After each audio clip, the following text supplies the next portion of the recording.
என்னப்பா இது 18 வயசுல நான் எல்லாம் என்ன பண்ணிருந்தேன்னு எனக்கு ஒண்ணும் புரியல. என்ன பண்ணிட்டு இருந்தேன் அப்ப? இப்ப 18 வயசுல இருக்கவங்க என்ன பண்றானுங்க? 18 வயசுல குகேஷ் நம்ம ஊர் ஆளு செஸ் சாம்பியன்ஷிப் வச்சுக்காருப்பா, யங்கஸ்ட் வேர்ல்ட் சாம்பியன்ஷிப் வச்சுக்கிறான்ப்பா.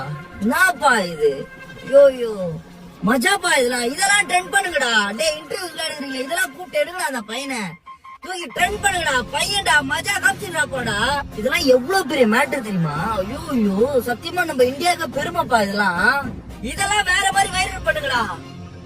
தூக்கி சொருவண்டா, இவெல்லாம் தூக்கி நிறுத்தணும்டா. என்ன மாதிரி ப்ரௌடா நம்மளுக்கு. இதெல்லாம் என்னப்பா 18 வயசுல பெரிய சாம்பியன். அதுவும் சின்ன வயசுல பையன் சொல்லிருக்கா யங்கஸ்ட் வேர்ல்ட் சாம்பியன் ஆகணும்னு சொல்லிட்டு 18 வயசுல சொன்ன மாதிரி அச்சாம்பா கில்லி மாதிரி. இதுதான்ப்பா சாதனை.